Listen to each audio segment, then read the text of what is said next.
Wish you a very good morning to all of you. I hope you all are doing good. स्वागत है आप सभी का daily current affair with MCQs के इस खास सेशन में, जहां हम हर सुबह 7 बजे मिलते हैं। मैं हूं सिमरनजीत कौर और आज हम करने जा रहे हैं 11 जून 2025 की क्लास।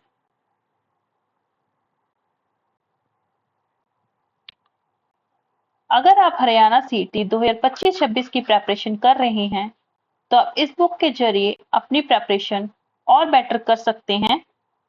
इस बुक के बारे में अधिक जानकारी के लिए आप इन दिए गए नंबरों पर संपर्क कर सकते हैं।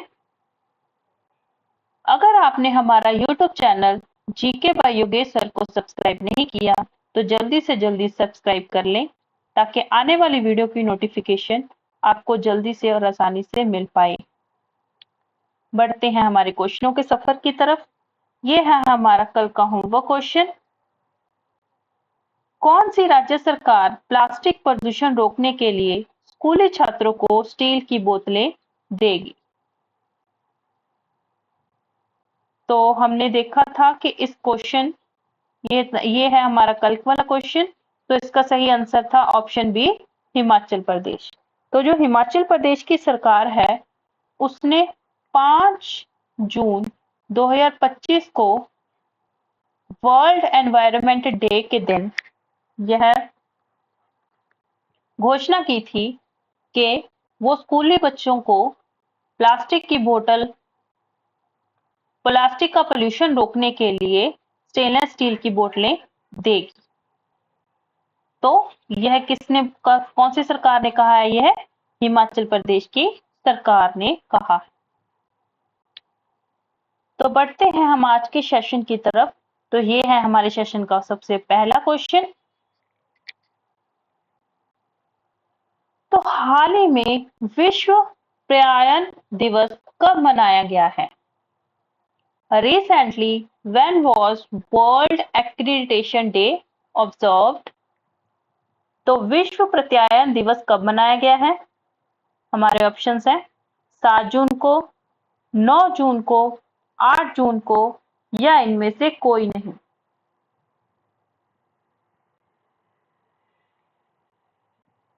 तो वर्ल्ड एक्रीडिटेशन डे कब मनाया गया?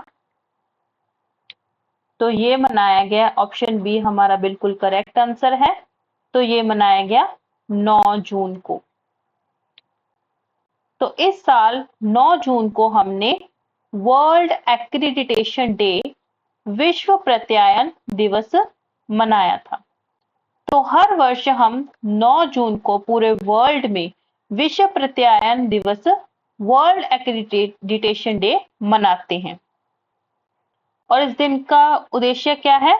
इस दिन का उद्देश्य व्यापार बढ़ाना और पर्यावरण, स्वास्थ्य एवं सुरक्षा चिंताओं को दूर करने जैसे उद्देश्यों को पूरा करना है। तो हम वर्ल्ड एक्रीडिटेशन डे कब मनाते हैं? 9 जून को।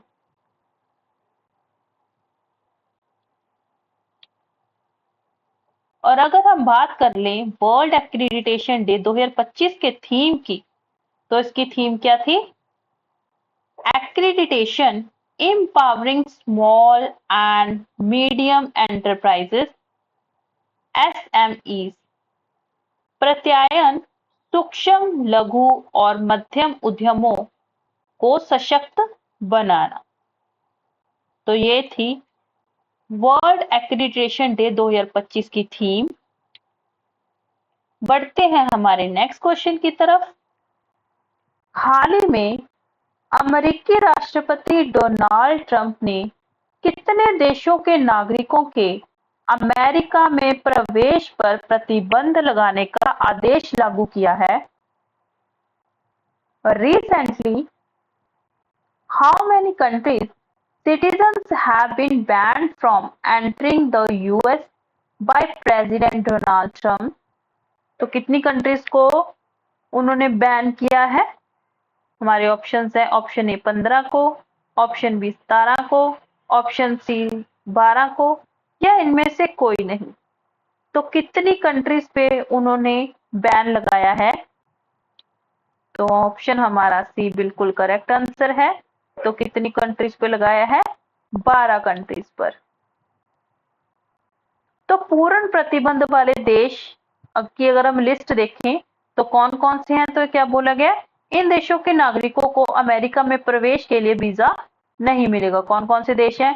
अफगानिस्तान, म्यांमार बर्मा, चाड, कांगो गणराज्य, Equatorial Guinea, Eritrea, Haiti, Iran, Libya, Somalia, Sudan, Yemen.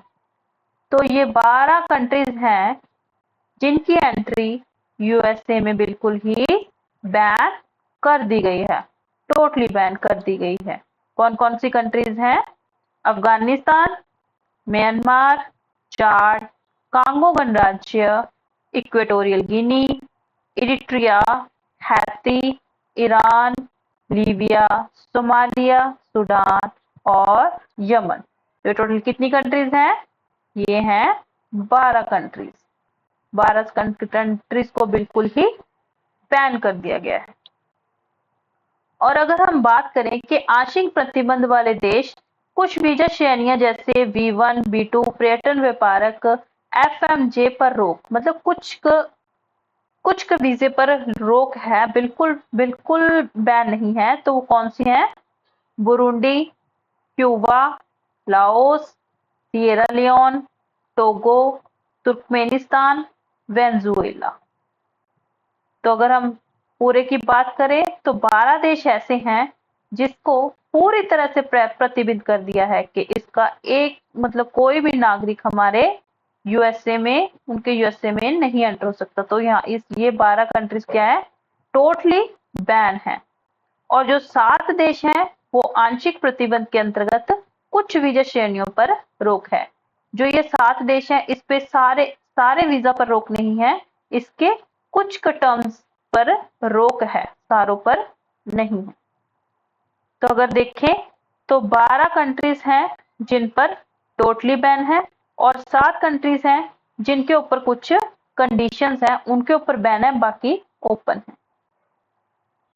तो इन पर डोनाल्ड ट्रंप ने बैन लगाया है। तो ये हैं Donald Trump.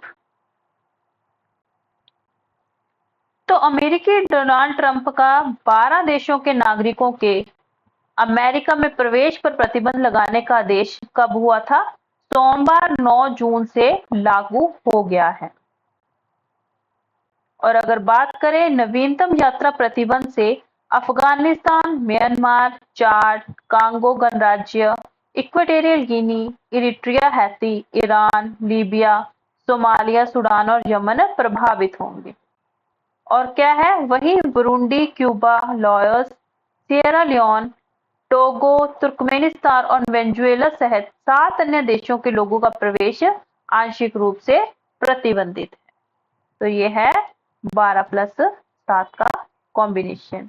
This is totally ban and यहाँ पर कुछ कंडीशंस हैं, टर्म्स एंड कंडीशंस के कुछ वीजा पर रोक है, बाकी कोई दिक्कत नहीं। तो ये किसने रोक लगाई है? अमेरिका के राष्ट्रपति डोनाल्ड ट्रंप ने। बढ़ते हैं हमारे नेक्स्ट क्वेश्चन की तरफ।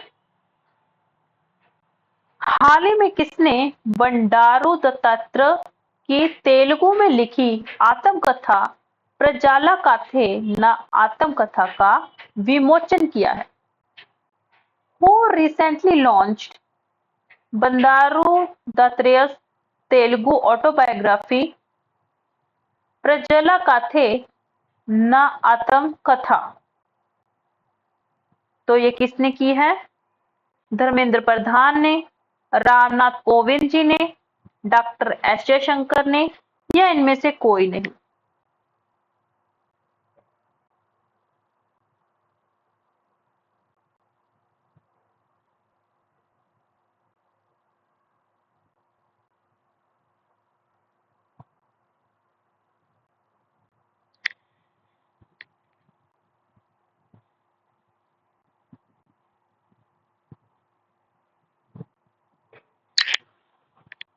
तो किसने की है? तो ऑप्शन बी हमारा बिल्कुल करेक्ट आंसर है। तो किसने की है? रामनाथ कोविंद जी ने। तो ये हैं रामनाथ कोविंद। तो अगर रामनाथ कोविंद जी के बारे में बात कर लें तो ये भारत के 14वें राष्ट्रपति थे। 14वें राष्ट्रपति। इनका कार्यकाल कितना था? 2017 से 2022 तक का। इनका कार्यकाल कितने टाइम तक का था?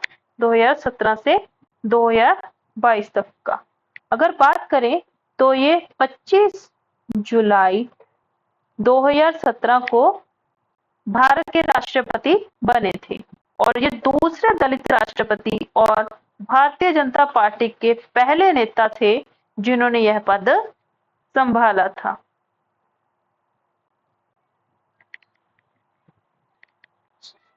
तो ये 14वें राष्ट्रपति थे और इनका कार्यकाल 2017 से 2022 तक का था और इनकी अपॉइंटमेंट 25 जुलाई 2017 को हुई थी।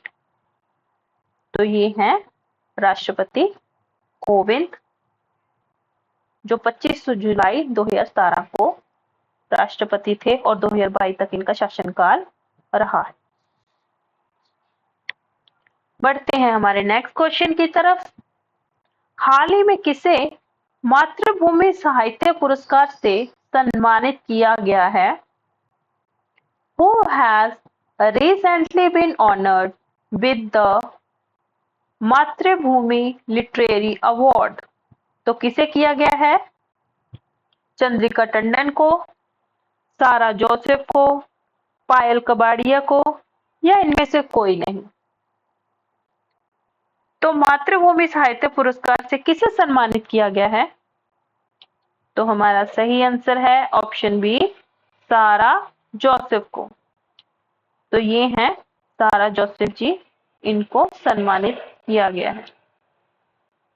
कोझिकोड प्रमुख लेखिका सारा जोसेफ को 2024 मातृभूमि साहित्य पुरस्कार से सम्मानित किया गया है। तो इन्हें क्यों मिला ये? क्योंकि ज्ञानपीठ पुरस्कार विजेता और प्रख्यात लेखिका प्रतिभा रे ने प्रदान किया। तो ये हैं सारा जोसेफ जी। बढ़ते हैं हमारे नेक्स्ट क्वेश्चन की तरफ। हाल ही में कौन भारत की पहली महिला राज्यपाल की सहायक उपयुक्त बनी है? Who has recently become the first woman assistant director ADC to a state governor in India? तो वो कौन बनी है? मनीषा पांडे, यशस्वी सोलंकी जी, भावना अग्रवाल या इनमें से कोई नहीं? तो वो कौन बनी है? तो हमारा सही ऑप्शन है ऑप्शन ए, मनीषा पांडे। तो वो कौन बनी है? मनीषा पांडे। तो ये हैं Manisha Pandey ji.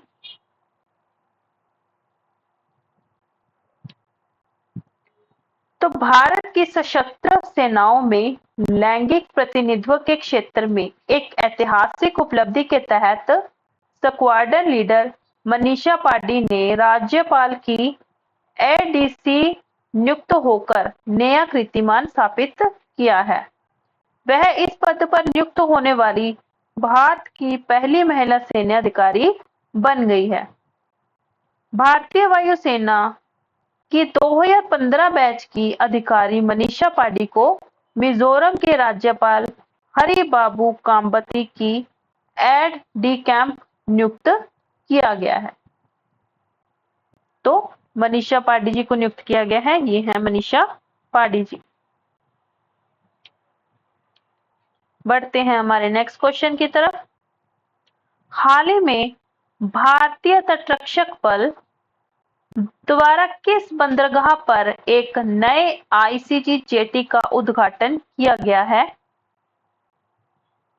At which port did the Indian Coast Guard recently inaugurate a new ICG jet? तो कहां पर किया गया है? कोटायम बंदरगाह पर, विझिंजाम बंदरगाह पर, मगदल्ला बंदरगाह पर या इनमें से कोई नहीं? तो कौन से बंदरगाह पर किया गया है?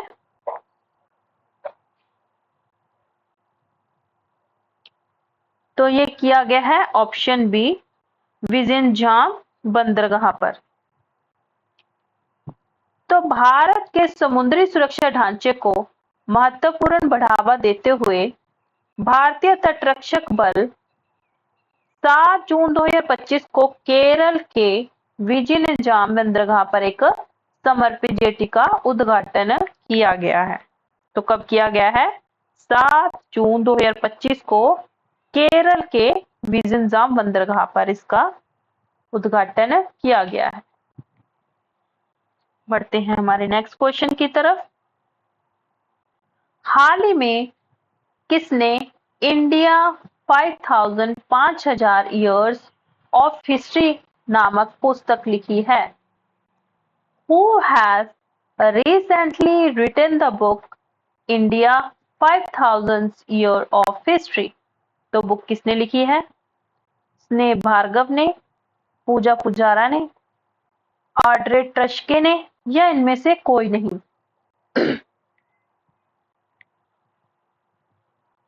तो ये बुक किसने लिखी है?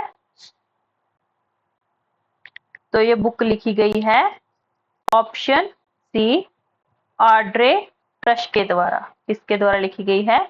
ये है ऑड्रे ट्रस्के, इनके द्वारा ये बुक लिखी गई है। तो कौन सी बुक लिखी गई है? 5000 years of history, India 5000 years of history किसके द्वारा लिखी गई है?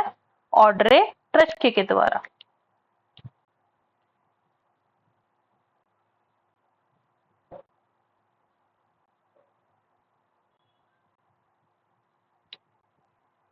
तो बढ़ते हैं हम नेक्स्ट क्वेश्चन की तरफ। हाल ही में ताइवान एथलेटिक्स ओपन में भारत ने कुल कितने पदक जीते हैं? How many medals has India won recently at the Taiwan Athletics Open?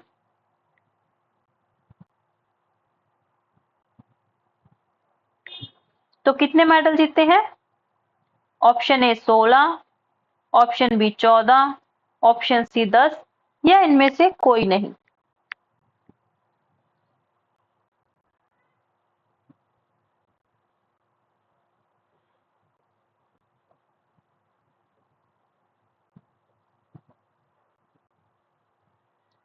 तो कितने मेडल जीते हैं? तो जीते हैं 16। ऑप्शन ए हमारा करेक्ट आंसर है। कितने मेडल जीते हैं? 16। तो अगर बात करें तो भारत ने ताइवान एथलेटिक ओपन में 2025 में कुल कितने मेडल जीते हैं? 16 पदक। अगर उनकी गिनती की बात करें तो क्या कितनी है? 12 स्वर्ण पदक हैं, 3 रजत पदक हैं और 1 कांस्य पदक है। तो गोल्ड मेडल की गिनती 12 है। तो किस किसने जीता है? ज्योति अराजी ने, तेजस शिरसे, पूजा विद्या रामराज जी ने, कृष्ण कुमार जी ने, अब्दुल्ला अबूबकर ने, अनुरानी जी ने, रोहित यादव ने। India India India. तो ये है गोल्ड मेडल जो 12 जीते हैं उनकी लिस्ट। आप देख के याद कर सकते हो। और 3 सिल्वर मेडल जीते हैं, वो किसने जीते हैं? ट्विंकल चौधरी ने, शैली सिंह ने, यशस पालखश। तो ये हैं 3 सिल्वर मेडल। और 1 ब्रॉन्ज मेडल जीता है, वो किसने जीता है? एनसी सोजन ने। तो कुल कितने मेडल जीते हैं? कुल जीते हैं 16 मेडल। 16 मेडल जीते हैं, जिसमें से 12 गोल्ड मेडल हैं, 3 सिल्वर हैं और 1 कांस्य मेडल है, ब्रॉन्ज। तो कुल 16 मेडल जीते हैं। बढ़ते हैं हमारे नेक्स्ट क्वेश्चन की तरफ। हाल ही में किसने मोदी जी नीति Shastra the world's his oyster नामक पुस्तक लिखी है? Who has recently written the book Modi Niti Shastra the world's his oyster? तो किसने लिखी है? PS रमन जी ने, अमिताभ कांत ने, कुलभूषण कुमार ने, या आदिश सी अग्रवाल ने? तो ये बुक किसने लिखी है? तो ये बुक लिखी है ऑप्शन डी, आदिश सी अग्रवाल ने। तो ये किसने लिखी है? आदिश सी अग्रवाल ने। ये एक एडवोकेट हैं, इन्होंने ये एक बुक लिखी है। तो ये हैं आदिश सी अग्रवाल जी। तो वरिष्ठ अधिवक्ता और सुप्रीम कोर्ट बार एसोसिएशन के पूर्व अध्यक्ष आदिश सी अग्रवाल ने प्रधानमंत्री नरेंद्र मोदी जी पर एक बुक लिखी है। तो अगर हम देखें तो senior advocate Adish C Agarwal, the author of Modi Niti Shastra the world's his oyster. तो ऑथर कौन है इस बुक के? Senior advocate Adish C Agarwal. He was the former president of Supreme Court Bar Association and currently chairs the All India Bar Association. तो यह एक वरिष्ठ अधिवक्ता आदिश सी अग्रवाल का एक चित्र है जो मोदी जी नीति Shastra the world's his oyster पुस्तक के लेखक हैं। तो ये हैं, ये इस बुक के ऑथर हैं, इनके बारे में बात हो रही है। वे सुप्रीम कोर्ट बार एसोसिएशन के पूर्व अध्यक्ष रह चुके हैं और वर्तमान में ऑल इंडिया बार एसोसिएशन के अध्यक्ष हैं। तो ये थे ऑथर जिन्होंने मोदी जी के ऊपर बुक लिखी है। बढ़ते हैं हमारे नेक्स्ट क्वेश्चन की तरफ। हाल ही में किसे यूरोपियन फुटबॉल संघ UEFA नेशंस लीग मुकाबले में दूसरी बार जीत हासिल की है?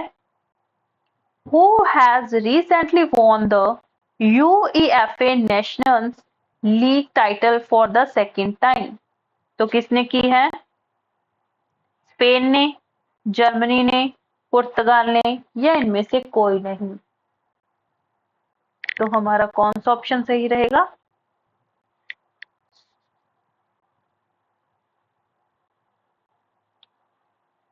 तो ऑप्शन सी, पुर्तगाल ने। Option C is correct answer. तो ये है पुर्तगाल का मैप। बढ़ते हैं हमारे नेक्स्ट क्वेश्चन की तरफ। हाल ही में किसने लगातार दूसरी बार फ्रेंच ओपन खिताब जीता है? Who has recently won the French Open title for the second consecutive time? तो दूसरी बार फ्रेंच ओपन खिताब किसने जीता है? तो हमारे ऑप्शंस हैं जैनिक सिनर ने, कार्लोस अल्कराज ने, नोवाक जोकोविच ने, या इनमें से कोई नहीं? तो यह खिताब किसने जीता है? यह खिताब जीता है कार्लोस अल्कराज। ऑप्शन बी हमारा बिल्कुल सही है। कार्लोस अल्कराज जी ने यह खिताब जीता है। तो ये हैं हमारे कार्लोस अल्कराज, इन्होंने यह खिताब जीता है। तो 22 साल के अल्कराज ने इटली के जैनिक सिनर को 4-6, 6-7, 6-4, 7-6, 7-6 से हराकर मुकाबला अपने नाम किया है।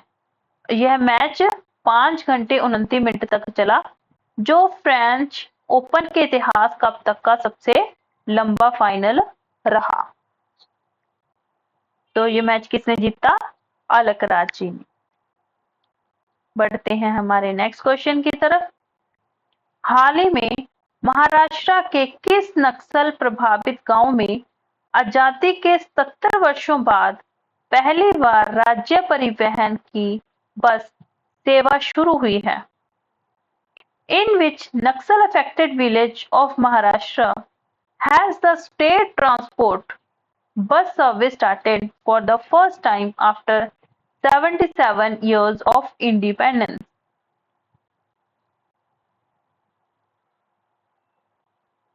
तो कौन सा ऑप्शन हमारा सही रहेगा? तलासरी गांव, भामरागढ़ गांव, कटेजरी गांव या इनमें से कोई नहीं।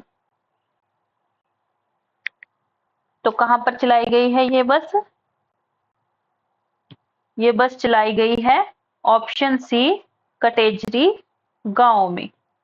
तो ये बस कहाँ चलाई गई है? कटेजरी विलेज में। ये है एक पिक।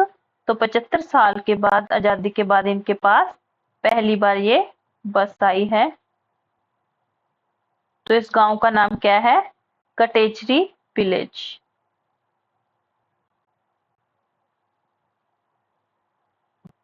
तो ये है कटेजरी विलेज, महाराष्ट्र का।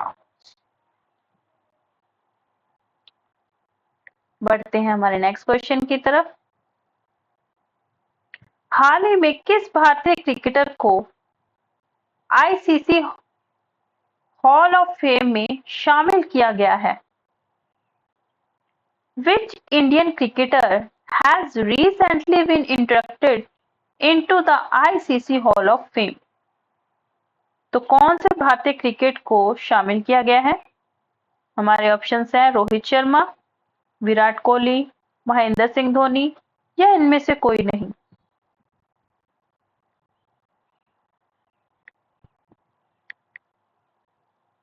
तो किसे शामिल किया गया है? ऑप्शन सी, महेंद्र सिंह धोनी, जो कि एक बहुत बढ़िया क्रिकेटर हैं। तो ये हैं महेंद्र सिंह धोनी जी।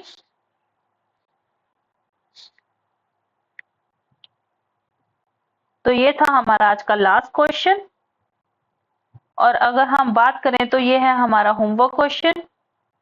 तो होमवर्क क्वेश्चन है कि हाल ही में किसने पहला फ्रेंच ओपन खिताब जीता है? तो ये हैं इसके ऑप्शंस। तो इसका आंसर आप कमेंट बॉक्स में कमेंट कर बताना। इसके बारे में हम कल को डिस्कस करेंगे। और नेक्स्ट क्वेश्चन है, हाल ही में चौथी भारत मध्य एशिया वार्ता की मेजबानी कहाँ की गई है? तो ये दो क्वेश्चन हैं, आप कमेंट बॉक्स में इनका आंसर जरूर बताना। तो ये थी आज की हमारी क्लास। तो कल फिर मिलेंगे हम सुबह 7 बजे कल के करंट अफेयर के साथ। Thank you very much.